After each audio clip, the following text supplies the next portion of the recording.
ini sapa kang utang bakal nyaur sapa kang nandur ing kono bakal ngumbuh manungsa rikna alam donya hanyaka panggilingan dadi pasuksene jagat gumelar milata kang becik bakal katitik kang ala bakal ketara nanging akeh wong bener nanging padha keblinger kabeh lali purwa duksina akeh wong lanang lali blondong mergo abot bokok lah ing ngono tuntunan mung dadi tontonan nanging kosok baline lan ing kono sejatining Gusti lumantar Kanjeng Nabi Muhammad wis paring pituduh kang becik pitutur kang apik lumantar wisikane Kanjeng Gusti Amat nanging menungso kabeh padha rebut rasa tupeh rumangsa Ndra Dewi ora ngilingi yen ngarsaning Gusti padha ora ana cendhek dawane menungso ora ana derajat pangkat kang luwih dhuwur kabeh wis disamaptakake marang Gusti gesang kono mung hanyakra panggilingan temah menungso kang purwa lali purwa duksina gawe kocake kayangan kang sapitu temah kawah condro dimuka lumeber nganti tekan daratan kawah condro dimuka ambaludak ndut legetobo lumeber nganti tekan daratan ngocake kayangan kang sapitu jarwane ulun Bathara Indra jarwane ulun Bathara Narada Pak kok merkencong parudaya Indra mangestuaken dawuh Bungulun mangestuaken dawuh Bungulun kae kang ana talenging samudra sing marai kocak kayangan Indra mangestuaken dawuh Bungulun ayo ditamaki gegaman sekabeh gegaman mengko bakal sirna mangestuaken dawuh Bungulun ayo mudhun Indra nyumanggaken Bungulun satemah Bathara Indra Bathara Narada mudhun wonten ing Ngarcapada tumuju wonten sakalenging samudra kaya ana implek-implek dudu getih dudu daging ya kuwi kang marakake kayangan kocak ya dumadine saka menungso kang kurang juga lah ing kono tamaki gegaman Bathara Indra ayo tamaki gegaman wa Bungulun mangestuaken dawuh wa Bungulun saknalika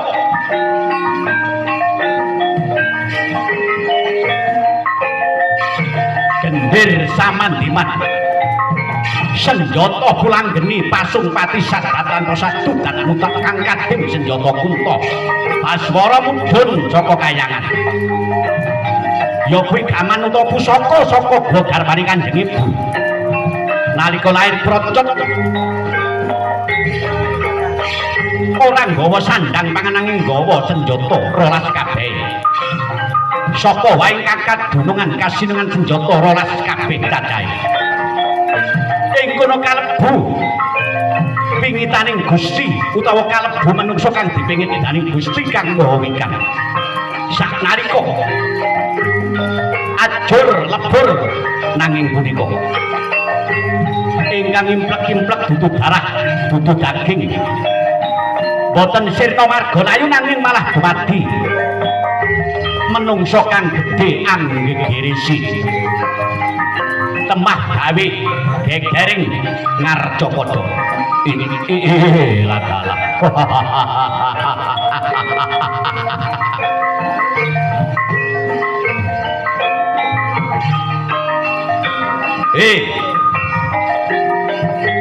aku iki sapa ladala Widian aku iki sapa ladala ing kono satriya kang gedhe asesiungan bingung ngobati Kanjeng Rama dalah Kanjeng Ibu sanalika gawe gegering arcapada nanging Dewa Kala Kanjeng Rama kang ukir jiwa ragane sang implek-implek utawa sang kama salah anakku nggih ayo mandeg sak untara nggih anakku wae sapa kae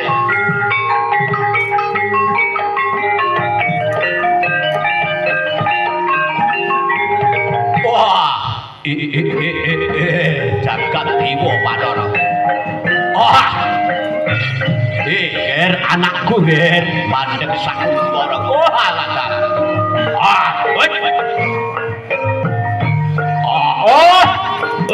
aduh kejeblos maneh mangan tepoke ping siji nanti bocah kono mah delik nang ndi bocah oi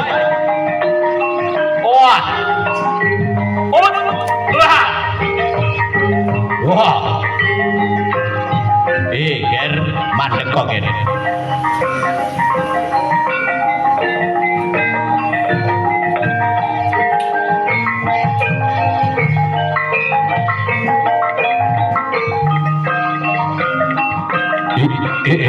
jagat dewa Bathara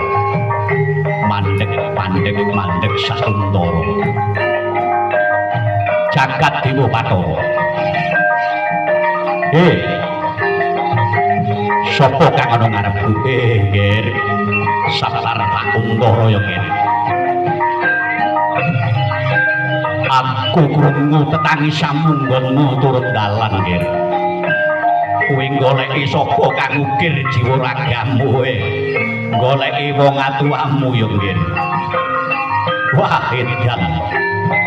kowe sapa nggih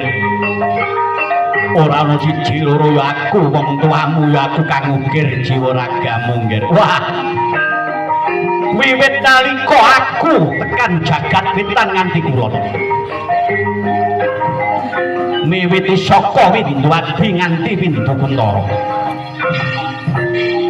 aku bingung goleki sapa kang ukir jiwa ragaku parandene dina iki tan kenyono-nyono ana wong ngaku sing gawe sing ukir aku sapa iblis tak padha suwingirana kene ya aku Dewa Kala ya aku Bathara Kala yen anakku mangerti ya nggih kita ngono sejatine anak dewa nggih kita ngono sejatine anak kang luhur arep menyang endi kowe aku krungu tetangis munggonmu goleki wong tuamu yo nggih wah yo aku wong tuamu edan menanane edan nek nyatane aku iki anakmu kene opo aku lahir krocot paribadane aku ora ana pepanggonmu mangerti yo nggih kita ngono anak dewa mbahmu kuwi dewaning dewa mbahmu kuwi dewaning para titah ing Arjapada parandene nggih kowe arep menyang ndi wah aku ora idep nek panjer aku iki anakmu mapan kebeneran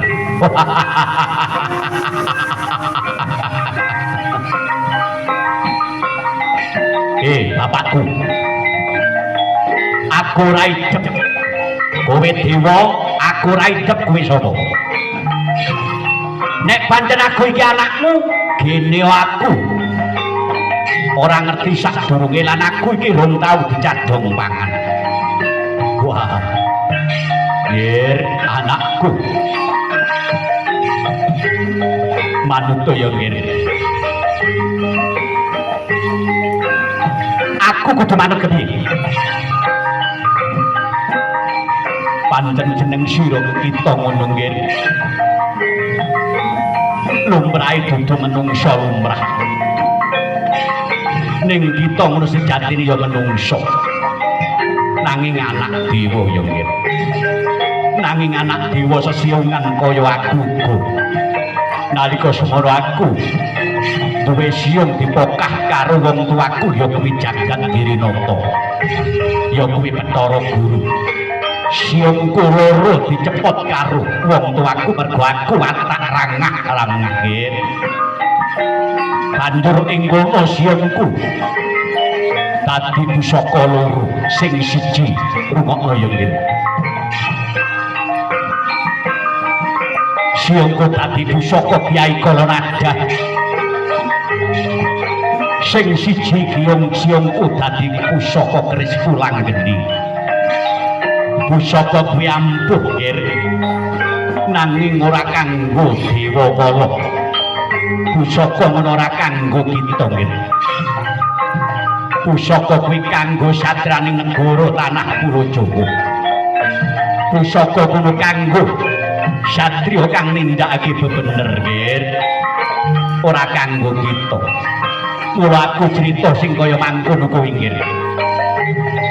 kita ngono anak dewa ya anakku lamun kita kepengin mangan kang enak mangan daging kang seger nanging janji ya nggih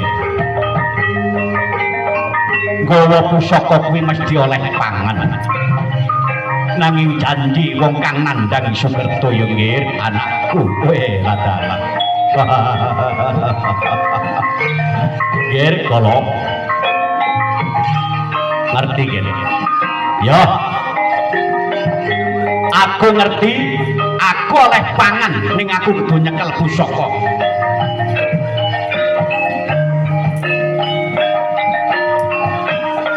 jeke waliin majan ngetrum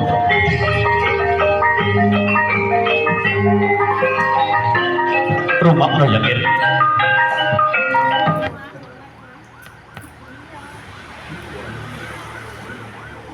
Bluetooth mode.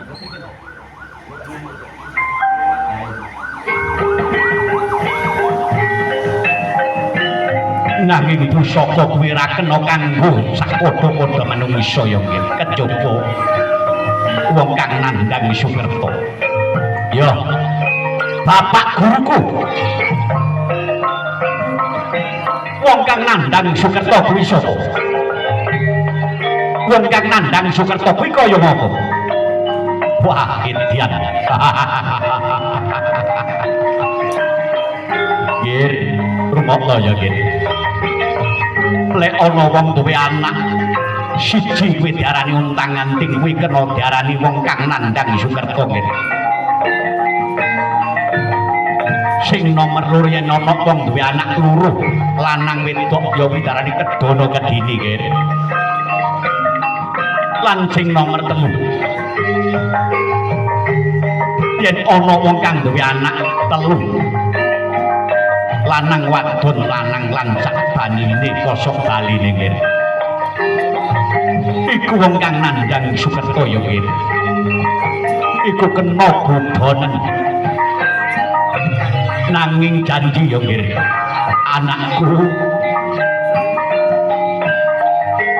senajan to iku mau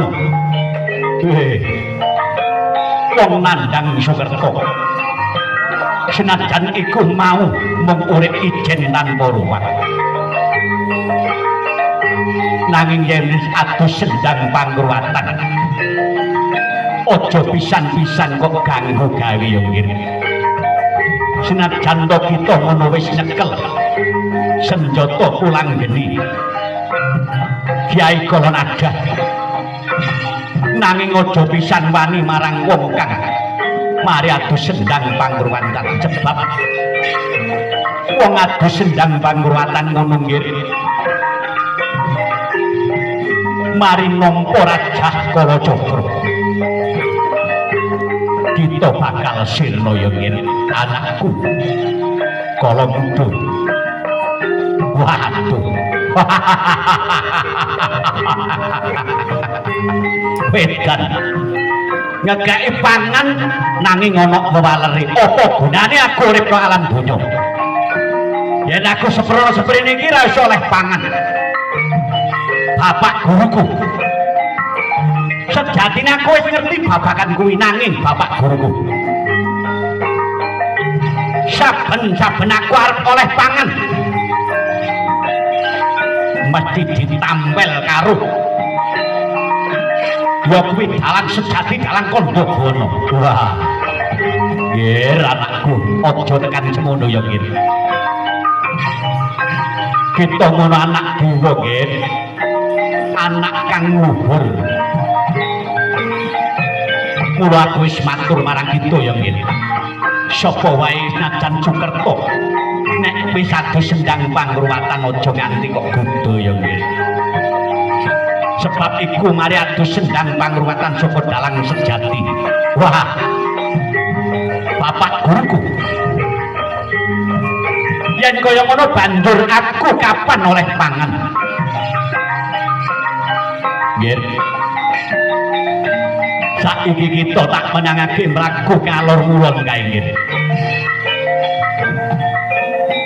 parane golek pangan mlaku kudu ngalor ngulon mengko yen wis mlaku ngalor ngulon bakal ngerti apa kang dadi sediamu ya nggih jagat dewa Bathara piye bapak guruku saiki uga mlaku ngalor ngulon nggih ketak sawang ana wong mlaku ngalor ngulon dajal kae bareng ngono kaya ngopo nggih wah bapak guruku yen kaya mangkono mangestokno dawuh aku tak mlaku ngalor ngulon bapak guruku nanging aku njaluk pangestumu kasembadan apa kang dadi gegayaku bapak guruku ya nggih budal aku ngalor ngulon